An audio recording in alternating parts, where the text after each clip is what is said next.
What's up, ladies and gentlemen? I hope you're all having a great day out there. I just want to thank you as always for stopping by the channel. You guys are all fantastic. If this happens to be your first time here, welcome to the Silver Screen Analysis. It's a channel where I pretty much ramble on about movies nonstop as much as I can. I hope you enjoy what you hear in this video. Hope you decide to come back for more reviews in the future. That'd be fantastic. Today, we're talking about Avengers Endgame. It's the movie of the year. It's directed by Anthony and Joe Russo. I'm not going to dive into any character arcs or any plot points. Later this weekend, I will be putting up a spoiler-filled review of this movie, but for now, it's 100% spoiler-free, so you guys are all in safe hands with me. Basically, in this review, I'm going to kind of lay out my general expectations and what I simply hoped for out of this movie, and then, as carefully and meticulously as possible, I'm going to tell you what this movie was successfully able to deliver from my hopes and dreams of what the culmination of 21 movies would be. So, first, let's just dive right into that final scene. I'm just kidding, guys. Come on, a world without a couple of laughs a day is just not a world that I want to live in, to be honest with you. But in all seriousness, I thought this was a fantastic film. I just recently watched a large portion of the MCU films to get ready for this one and my MCU ranking. Infinity War also was fresh on my mind, and when going into this one, I wanted a few things. I wanted some closure to this wave of films and the overall arcing storyline to it. I wanted some new building blocks for things to come, yet nothing that would get in the way of this current narrative. I also wanted to see some just continued weight and ramifications to all the events that have taken place in this continued storyline. I definitely did want a movie that was very tense and suspenseful, but I also wanted to have some humor here and there, but nothing that would come at the expense of the tone. I wanted some superhero moments that could translate to climactic comic book action sequences. I also, on my wish list was something very important to me, that just being a lot of heart and sincerity and emotional intensity to everything. And I also, to be honest, wanted this 3-hour runtime to move very quickly with a very engaging storyline. And lastly,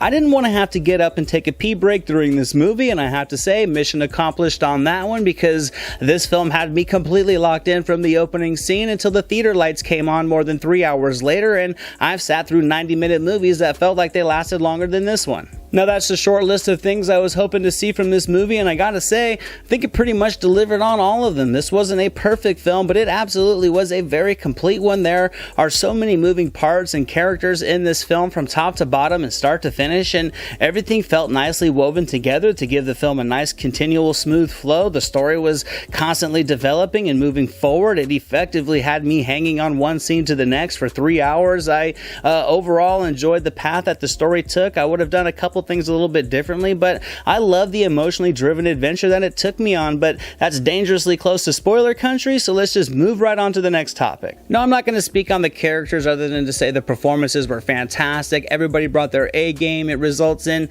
all you can ask for and want from this massive collection of characters we've grown to love over the years. The script works in some nicely timed superhero moments that gave me goosebumps because I thought they actually meant something. They're kind of stitched into the storyline to kind of just have weight and ramifications to them. It just, in my opinion, resulted in tremendous amounts of charismatic energy routinely throughout the movie. It was a comic book film that felt so much bigger than the usual comic book movie, and that's the mission here. This was an event, and while I was watching, I could kind of just sit back and feel the atmosphere in the theater, and it was just different because this movie never takes its foot off the gas for 3 hours, and I have to say it was honestly impressive. As you would expect, the special effects were top-notch. I thought it was a beautifully crafted film from start to finish. The action sequences were incredibly creative. They were awesome and perfectly fitted for the needs of the story throughout to give them a little bit of variety. I thought the musical score from Alan Silvestri was just overall phenomenal. It did everything it needed to do by elevating the intensity of countless scenes throughout this film.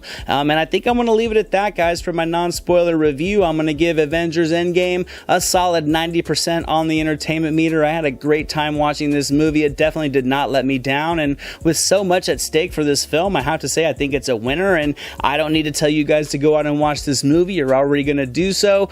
Go have fun, enjoy it, let me know what you guys thought afterwards, and check out my spoiler-filled review this weekend. Thank you so much for watching this video, guys. I hope you enjoyed it. If you did, drop it a thumbs up, leave a comment below. I'd love to talk movies with you guys. Share it with your friends, and without question, hit that subscribe button and the notification bell so you can never miss a video. Here are some links to some recent reviews just in case you missed them. All my social media links and the link to our official website are down in the description below, and I'll catch you next time.